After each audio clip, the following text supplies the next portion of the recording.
আসসালামু আলাইকুম প্রিয় দর্শক বন্ধুরা, আমি আলিম।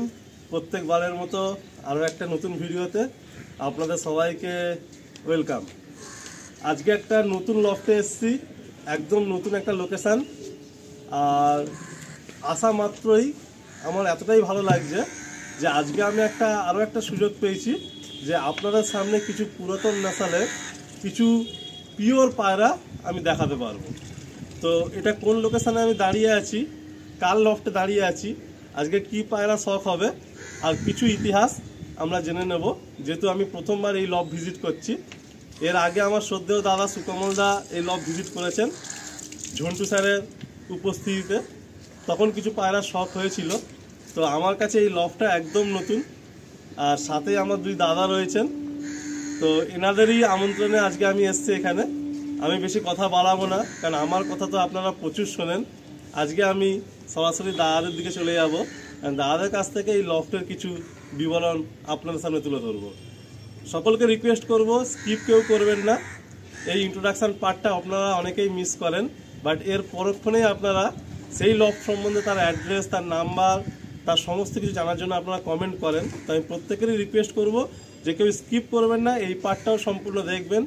আর পায়রা যা আছে আমি কথা দিচ্ছি আপনাদের মন খুশ হয়ে যাবে, সেইগুলো আমরা নেক্সট পার্টে আপনাদের সলভ করাবো। তো চলুন আমরা সরাসরি দাদাদের কাছে চলে যাব, দাদাদের কাছ থেকে কয়েকটা কথা আমরা জেনে নেব। আসসালামু আলাইকুম। আমি কিছু পায়রা আপনাদের দেখাচ্ছি, কালপাড়া অরিজিনাল পায়রা। আপনারা দেখতে থাকবেন, পায়রা দেখে আপনারা কথা আমাকে কানেক্ট করবেন। তো আজকে আমরা এই যে লফটে এসেছি, যদি এই লফটের লোকেশনটা একটু বন্ধুদেরকে বলা হয়। এটা মিডিয়াপুর গার্ডেন ডিচ সাতঘরা। যদি কোনো ভাই আসতে ইচ্ছুক মানে প্রকাশ করেন, তাহলে কি আসতে পারবে শখের জন্য? হ্যাঁ, আসতে পারবেন। এটা পায়রা সেল নেই। আচ্ছা, পায়রা শুধু অনলি শখের জন্য থাকবে। আচ্ছা, তো বন্ধুরা আপনারা যদি কোনো ভাই চান যে শখ করবেন, তো আপনারা শখ করতে পারেন। তো নাম্বার আমি অবশ্যই স্ক্রিনে মেনশান করে দেবো।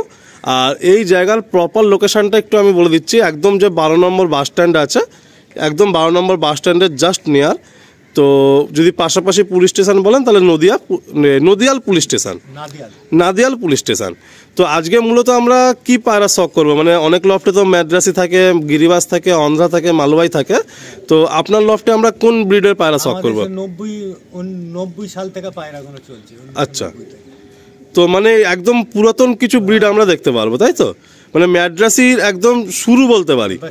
আচ্ছা, তো আপনারা মানে 90-এর পায়রা যেহেতু বললেন, তো আনুমানিক অলমোস্ট প্রায় 34-35 বছর। তাহলে এই লফটের, তাহলে আমি যদি বলি যে এই লফটে পায়রার যে শখ, তো এই শখটা তাহলে আনুমানিক কত বছর হতে পারে? 40 বছর। মানে 40 বছর এই লফটে পায়রা শখ হচ্ছে, তাই তো? আর প্রথমে কি কিছু গিরিবাজ দিয়ে শুরু হয়েছিল নাকি না ম্যাড্রাস দিয়ে শুরু? প্রথমে গিরিবাজ দিয়ে শুরু হয়েছিল, তারপরে পুরোপুরি ম্যাড্রাসে শিফট হয়, তাই তো? তো একটু আমি জেনে নেবো, মানে আমি উপরে বেশ সুন্দর এখানে লাইট সেট আপ দেখছি, অ্যান্ড লফটটাও খুব সুন্দর, যেভাবে একটা আদর্শ লফট হওয়া উচিত। 3টে সেকশন করা রয়েছে, অ্যান্ড বাঁদিকে একটা রেস্ট সেকশনও রয়েছে। লফটটা খুব সুন্দর, মানে পরিপাটি করেই গুছানো। তো এখান থেকে কি কখনো টুর্নামেন্ট বা কিছু পায়রা মানে ওড়ানের শখ হয়েছে? হ্যাঁ, টুর্নামেন্ট অনেক খেলা হয়েছে। আচ্ছা, এখন রিসেন্ট কিছু খেলা হয়েছে নাকি না আগে খেলা হয়েছে? আগে, এখন আর খেলা হয় না। আচ্ছা, মানে আগে অনেক টুর্নামেন্ট খেলা হয়েছে। আমার নাম বললে বুঝতে পারবে। আচ্ছা, ও আমরা তো কথায় কথায় ভুলেই গেছি, আপনার নামটা একটু আমরা জেনে নেবো। ভুট্টু বললে সব বুঝতে পারবে, পুরো অল। আচ্ছা, ভুট্টু বললে মোটামুটি অল ইন্ডিয়া সকলের কাছে কম বেশি পরিচিতি, যে ভুট্টু ভাই বললে সবাই কম বেশি চিনতে পারবে। আচ্ছা, তো মানে দাদা অলরেডি একবার সোশ্যাল মিডিয়াতে একটা চ্যানেলে ভিডিও আছে, সেখানে অনেক ভালো একটা এক্সপিরিয়েন্স হয়েছে। অ্যান্ড আমি আশা করব যে আজকে আমি এসেছি, তো আমার যত প্রিয় বন্ধুরা ভিউয়ার্সরা আছেন তাদের কাছে একটা খুব ভালো এক্সপিরিয়েন্স হবে। অ্যান্ড আপনারা যারা ফোন করবেন, দাদা প্রথমে বললেন যে সেলে নেই, তো সেলের জন্য কেউ মানে ফোর্স করবেন না প্লিজ। আপনারা শখ করতে পারেন, যদি কোনো জেনারেশন বা যদি কিছু চাই আপনারা রিকোয়েস্ট করতে পারেন, যদি সম্ভব হয় দাদা দেবেন। তো আপনাদের একটা খুব ভালো রেসপন্স আজকে আমি পাবো আশা করছি, আর এই আশা নিয়েই ভিডিওটা আগের দিকে এগিয়ে যাচ্ছি। তো মোটামুটি আমি জাস্ট 2-1টা কথা জেনে নেবো, যেহেতু আপনার লফটে প্রথমবার বলেই কিছু কথা আমি আপনার কাছ থেকে জেনে নিচ্ছি। যে এই যে মানে তখনকার যে ম্যাড্রাসি পায়রা, যে 90 দশকের যে পায়রা যেগুলো বলছেন, মানে তখন হচ্ছে মানে আমাদের কলকাতা বলেন বা পশ্চিমবাংলা বলেন, ম্যাড্রাসি পায়রা যা শুরু। তো এখন অনেক ভাই আছে ম্যাড্রাসি পায়রা নিচ্ছে, অ্যান্ড ওড়ানে সেই ফুলফিলটা তাদের হচ্ছে না, মানে নর্মাল যে একটা উড়ান থাকে সেই ফুলফিলটা হচ্ছে না। তো তখন আপনাদের চোখে দেখা মানে একটা পায়রা নর্মালি কেমন উঠতো? নর্মালি 8 ঘন্টা 9 ঘন্টা উঠতো, মানে 8-9 ঘন্টা নর্মালি তখন ফ্লাই করতো। আর তখন কি এই যে এখন আজকের দিনে যে খেলপানি বা মেডিসিন যে ব্যাপারগুলো এসছে, তখন কি এতটা ছিল এইগুলো? তখন নর্মাল উড়ানটাই বেশি ফোকাস হতো, তাই তো? আর তখনকার দিনে যে প্রাইজগুলো হতো সেগুলো মোটামুটি কত ঘন্টার মধ্যে রেজাল্ট হয়ে যেত? মোটামুটি এত ঘন্টা উড়লে একটা ভালো রেজাল্ট হতো? 8-9 ঘন্টা উড়লে একটা পজিশন হয়ে যেত, তাই তো? তখন এই ডে নাইট বা আনলিমিটেড এই ব্যাপারগুলো ছিল না। আচ্ছা, খুব সুন্দর, আমরা কিছু এক্সপিরিয়েন্স জেনে নিচ্ছি। কারণ দেখুন, আমরা যেসব পায়রাগুলো নিয়েছি সেসব লোক সব মরে গেছে বাগনানে। আচ্ছা, মানে আপনাদের এই পায়রা যেখান থেকে পাওয়া সেই দাদারা আজকের আর নেই। আচ্ছা, একটু নাম যদি দু একটা বলতে পারেন। সিরাজুল, একলাখ চাচা। আচ্ছা, একলাখ চাচা, আরশাদ দা, এরা সব মারা গেছে। আচ্ছা আচ্ছা, তো আপনারা কি সরাসরি কি ওনাদের হাত থেকে পায়রা কোনো পেয়েছিলেন? না, ওরা ম্যাড্রাস থেকে এনেছে, আমাদের দিয়েছে। আচ্ছা, মানে আপনারা মানে ভায়া হয়ে গিয়েছেন আর সেখান থেকে পায়রাগুলো কম বেশি পেয়েছেন। তো আমি যদি একটু জানতে চাই, মানে সেই যে ব্লাড লাইনগুলো, সেই পুরাতন পায়রাগুলো, তাদের সেই পায়রাগুলো তো হয়তো আজকের দিনে আর নেই, কেন পায়রা তো ম্যাক্সিমাম লাইফ 25 বছরই ধরা হয়, তাও খুব ভালো মেনটেন থাকলে বাঁচানো সম্ভব হয়। তো তাদের কি জেনারেশন কিছু ব্লাড লাইন এখনো আছে? আচ্ছা, মানে সেই ব্লাড লাইন, সেই জেনারেশন এখনো আছে। আচ্ছা, তো এই প্রসঙ্গে যদি আমি একটু জেনে নেই যে আপনার লফটের যদি সব থেকে বয়স্ক কোনো পায়রা ধরা হয়, তার বয়স কত হবে? একটা 25 বছরের পায়রা আছে। একটা আনুমানিক 25 বছর বয়স একটা পায়রা এখনো আছে, তাই তো? মানে পায়রা সরিয়ে দেওয়া হয়নি এখনো, তাকে আর কি খাইয়ে দাইয়ে রাখা হয় আর কি। তো লফটের মোটামুটি একটা মানে একটা অ্যাপ্রক্সিমেটলি ভিউ আপনাদের দেখিয়ে দিচ্ছি। এখানে দাদা 3টে সেকশন আছে, একটা নর আছে, একটা নরের সেকশন আছে, আর একটা মাদি সেকশন আছে, একটা হচ্ছে ব্রিডিং সেকশন আছে। পায়রা খুব বেশি ব্রিডিং হয় না, এই প্রায় 5-6 মাস পরে জাস্ট ব্রিডিংয়ে কিছু পায়রা দেওয়া হয়েছে। কিছু হালকা 1-2 বার ডিম বাচ্চা হবে, আবার পায়রা রেস্টে চলে যাবে। দাদার একটা নতুন লফটও প্ল্যানিং আছে, সেই লফটও আমরা যখন ওপেনিং হবে আমরা নিশ্চয়ই চেষ্টা করবো আসার অ্যান্ড আপনাদের সামনে শখটা তুলে ধরার। দাদার এই জায়গা থেকে লফটটা থাকবে, বাট একটা নতুন করে আরেকটা ফের লফটের কাজ হচ্ছে। আচ্ছা, এইদিকে আমাদের এক দাদা আছেন, দাদার দিকে চলে যাবে। দাদা, একটু আপনার নামটা একটু বলেন। শেখ সাইফুল ইসলাম, তাই তো? তো এই লফটে কি আপনার আশা হয় প্রায় সময়? কখনো স্বপ্নে আসায় বন্ধুদের সঙ্গে একটু শখ করা হয় এখানে, তাই তো? দেখা হয়। আচ্ছা, তো মানে পায়রা ওড়ালে আপনি এখানে সময় কাটান, তাই তো? একটু দেখাশোনা হয়, তো ভালো লাগে আর কি। তো মোটামুটি আপনার এই লফটে কত বছর আসা যাওয়া তাও? আমার এই কম বেশি ছোটবেলা থেকে নিয়ে। তো আপনি ছোটবেলা থেকেই আসেন? আমার তো এইখানেই বাড়ি। আচ্ছা, আপনারও কি পায়রা আছে নাকি? না না। আচ্ছা, আপনার পায়রা নেই, এই দাদার বাড়িতেই পায়রা শখ করা হয়। আচ্ছা, তো আপনি যদি একটু দু একটা কথা বলেন, মানে এই যে আমাদের সামনে যে ভুট্টু দা রয়েছেন, ভুট্টু আমি কারেক্ট হয়তো স্পেলিং করছি কি জানি না, বাট আমি ওইটাই বলছি। তো এই দাদার শখটা মানে কিরকম, মানে কতটা পাগল করা শখ? মানে ইনি পায়রা অন্ত পাগল নাকি? আচ্ছা, মানে পায়রার নেশা প্রচুর আর কি, মানে পায়রার কিছু হলে মানে উনি একদম মানে সব কাজ ছেড়ে পায়রার কাছে। বাড়িতেও কালো পায়রা তো ভর্তি। আচ্ছা, পায়রা অনেক আছে। আচ্ছা আচ্ছা, মানে দাদা কিন্তু মানে নতুন কেউ নাই পায়রার জগতে, ইনি হচ্ছে পায়রা মানে একদম এনার কি বলবো, সত্যি কথা বলতে ওনাকে আমি মর্নিংয়ে টাইম দিয়েছি, উনি ফজরের নামাজ সেরে আমার জন্য অনেকক্ষণ ওয়েট করছিলেন। অ্যাড্রেসে একটু আমি রং জায়গা পৌঁছে যাওয়াতে আরও একটু লেট হলো। আর আজকে ওয়েদারটাও এখন প্রায় 8:30 বাজে, কিন্তু চারিদিকে পুরো ক্লাউডি ওয়েদার আর খুব ঠান্ডা, মানে কাল রাতে রীতিমতো নর্মাল টেম্পারেচার ছিল, কিন্তু আজকে সকালে প্রচুর ঠান্ডা। তো দাদা সত্যি কথা বলতে আমার থেকে বয়সে অনেক সিনিয়র, অভিজ্ঞতায় সিনিয়র, পায়রাবাজিতে সিনিয়র, এক্সপিরিয়েন্সে সিনিয়র, অ্যান্ড সমস্ত কিছু নলেজের দিক দিয়েও সিনিয়র। তো তবুও উনি আমার জন্য ওয়েট করেছেন অ্যান্ড আমাকে সকালবেলা মানে রাস্তা থেকে অ্যাকসেপ্ট করেছেন অ্যান্ড নিয়ে এসছেন ওনার লফটে।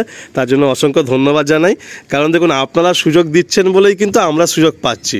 আর দর্শক বন্ধুরা ভালোবাসছে আমাদের এই শখের জিনিসগুলোকে বলেই আমরা কিন্তু এরকমভাবে একে অপরের সাথে কানেক্ট হচ্ছি। তো দাদা আমি বেশি আর লম্বা করবো না, আর হয়তো 1 মিনিট নেবো, কারণ আপনার যে পায়রা সে পায়রা আমরা মেন শখের দিকে যাব, কারণ প্রচুর ভালো ভালো নাসাল আছে। আমি একটা ওভারভিউ উপর থেকে দেখে যা বুঝতে পারছি, বাকি দর্শক বন্ধুদেরকে শখ করার সুযোগ করে দেবো। জাস্ট 1-2টো কথা আর আমি জেনে নেবো। তো দাদা যখন আপনারা পায়রা করতেন, মানে মনের মধ্যে তো প্রচুর প্রশ্ন থাকে, কিন্তু ভিডিওতে অত কথা বললে অনেক লম্বা হয়ে যাবে। তখন এরকম তো ইউটিউব বা এসব ছিল না, তো তখন আপনারা যে পায়রা ধরুন আপনাদেরও শখের ইচ্ছা হতো যে একটা অমুক ব্যক্তি তার বাড়িতে কি পায়রা আছে, তো তখন কি আপনারা অনেক লম্বা লম্বা সফর করতেন এই পায়রা শখ করার জন্য? হ্যাঁ, দিল্লি, বোম্বে, চেন্নাই, আচ্ছা হায়দ্রাবাদ। আচ্ছা, মানে এত দূরে দূরে কি আপনি চলে গেছেন? হ্যাঁ, পায়রা লেগে। ওরে সর্বনাশ। তো মানে তো আজকের দিনে দাঁড়িয়ে যে এই যে নেট এসছে, ফেসবুক, ইউটিউব এইগুলো এসছে, তো এটাকে আপনি কিভাবে দেখেন? মানে এটা কি ভালো হচ্ছে নাকি না কিভাবে দেখেন? অ্যাকচুয়ালি দেখলে ফোনটা ভালো জিনিস, আবার এক চোখে দেখলে খারাপ। আচ্ছা, এতে বহুত ভেতাবাজি বি হচ্ছে, আচ্ছা আর বহুত ভালো বি হচ্ছে। আচ্ছা, আমি একটা আমি লাইন জানবো, মানে এই প্রসঙ্গেই জানবো, কারণ আপনারাই কিন্তু মানে একদম সঠিক জিনিসটা বলতে পারবেন যে তখনকার যে পায়রাবাজি ছিল, যদি আমি একটা লাইনে বলি, আর এখনকার যে পায়রাবাজি হচ্ছে, আপনি তো সবটাই চোখের সামনে দেখছেন কিভাবে পুরো পরিবর্তনটা হয়েছে। তো আপনার কাছে কি তখনকার মানে পায়রা জগৎটা ভালো ছিল নাকি না এখনকার পায়রা জগৎটা ভালো আছে? এখন পায়রা জগৎটা ভালো ছিল, একটা মানুষ মানুষের সাথে মেলামেশা, খাওয়া দাওয়া। এখন গ্রুপ হয়ে গেছে পায়রাবাজিতে। আচ্ছা, বুঝলে? আর এখন জাজ হচ্ছে যদি নদো পায়রা মোড়াই নদো তো ভোলা জাজ। আচ্ছা আচ্ছা আচ্ছা, যাক আমরা বেশি ডিটেলসে যাচ্ছি না, জাস্ট উনি জাস্ট উনি যেটা বলতে চাইছেন যে তখন কি হতো, তখন মানে ভাইচারাটা অনেক বেশি ছিল, মানে একে অপরের সাথে ভালোবাসা, ভ্রাতৃত্ব বন্ধনটা অনেকটা বেশি ছিল। জনদার কাছে যেতাম, তারপরে নান্নে খান। আচ্ছা, সম্মান যে ছিল পায়রার জগতে, সে সম্মান আর নেই। আচ্ছা, দেখুন ওনার কাছে হয়তো আমি বেশি সময় নিচ্ছি না, কিন্তু উনি যে নামগুলো বলছেন সেই নামগুলোর সাথে কিন্তু উনি খুবই ক্লোজড, উনি খুবই পরিচিতি বলেই বলছেন। অ্যান্ড উনি এটাও বলছেন যে তখনকার দিনের যে ভাইচারা ছিল একে অপরের সাথে, সেটা কিন্তু আজকের দিনে অতটা দেখা যায় না। তবে আপনি কি এই সোশ্যাল মিডিয়াগুলোকে কি মানে ভালোভাবে দেখেন যে এখানে শখটা হচ্ছে পায়রার, সবাই শখ করাচ্ছে, এটাও কি একটা ভালো দিক হিসাবে দেখা যেতে পারে? দেখুন, কেউ ভালো ভাবলো, কেউ এই যে ধরনা পায়রা কোনো মানুষ ঠকে যাচ্ছে কিনে, এসব গুলো দেখলে বহুত মায়া লাগে। আচ্ছা, সে হয়তো গরিবই ছেলে 30,000 40,000 দু পেয়ার পায়রা কিনলো, পায়রা 3 ঘন্টা ওড়ার পায়রা। আচ্ছা আচ্ছা, এসব গুলো দেখলে সোশ্যাল মিডিয়ায় আমি দেখি, আমার বহুত দুঃখ হয়। তখন মানুষ এখন দুটো পায়রা হচ্ছে নসল ভালো, পায়রার ভেতরে পাহাল বানি থাকা যায়। আচ্ছা, পায়রার চোখে কিচ্ছু নেই। আচ্ছা আচ্ছা, এই যে পায়রা মানুষ এখন যে চোখ দেখে পায়রা বিক্রি করছে, পায়রার চোখে কিছু নেই। যারা মানুষের ভেতরে পাহাল বানি না থাকলে সে একটা কোনো উতুরেঞ্চে বক্সিন ফক্সিন খেলে ওই জিনিসটা পায়রার ভেতরে থাকা যায়। আচ্ছা, সব পায়রার ভেতরে থাকে না।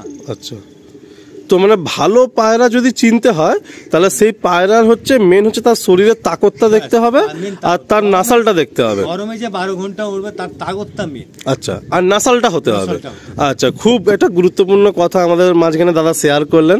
তো আমি আর বেশি লম্বা করছি না, জাস্ট আর দাদার যদি কোনো মনের কিছু বলার থাকে, মনের কাছ থেকে যদি অন্তরে কোনো কথা থেকে থাকে, 1-2টো কথা শুনবো, তারপর আমরা এই পার্টটা এন্ড করব, আমরা পরে পায়রা শখের দিকে এগিয়ে যাবো। প্রশ্ন করবে দাদা, একদম জাস্ট এন্ড করব, আর লম্বা করব না। তো আপনি তো অনেকটাই অভিজ্ঞ অ্যান্ড অনেক ক্লোজভাবে পুরো পায়রার জার্নি দেখেছেন। তো এই আমাদের মতো নতুন ভাইদের জন্য বা নিউ কামারদের জন্য যদি 2টো একটা লাইন বলেন যাতে তারা পায়রা এইভাবে করলে ভালো হয়। পায়রা মেন হচ্ছে পায়রাকে ভালোভাবে দেখভাল করতে হবে। পায়রা ওড়াতে গেলে পায়রাকে নিজের ছেলের মতন ভালোবাসতে হবে, তবে পায়রা উড়বে। আর এখন আমি ড্রপিং নিয়ে এসেছি, লোকের কাছে চেয়ে পায়রার মধ্যে তাগত নেই, পায়রার উড়বে কোত্থেকে। আর আমি পায়রা উড়েছি গরমে সারা দিন নর্মাল হয়, তবে আজ আমাকে সবাই চেনে। আর আমি লোকের অত ড্রপিং ফপিং করতে যাই না, কিন্তু নিজের ছেলের মতন যাকে ভালোবাসি তাকে গুলি করলে সে অন্য জায়গায় পড়ে যাবে, সে ক্ষমতা না থাকলে। কিন্তু আমরা পায়রা প্রেমী, আমরা লোকের প্রতি পায়রা ড্রপিং করিনি। কেন, নিজের ছেলের মতন যাকে ভালোবাসি তাকে ড্রপিং করবে আর অন্য জায়গায় পড়ে যাবে, পায়রা মরে যাচ্ছে ড্রপিংয়ে দেখতে পাচ্ছি। এসব কোনো পায়রাকে সে ক্ষমতা দিলে পায়রা উড়বে, তুমি ভালোবাসলে তোমাকে তবে সে রোজগার দেবে। বুঝলে, এখন হয়ে গেছে পায়রাবাজিটা পুরো হয়ে গেছে ডপিংয়ের ওপরে। মানুষ মনে করে ডপিংই সব কিছু। ডপিং আলিম ভাই এসে সব করাবো, আমি পায়রা দেখাবো। এবার যদি ভুলটুক হয় কেউ মাফ করে দিও, যেন আমার কথা যদি কেউ ব্যথা পেয়ে থাকে, আমি এই বলে আমি পায়রা দেখাতে চাই আলিম ভাই।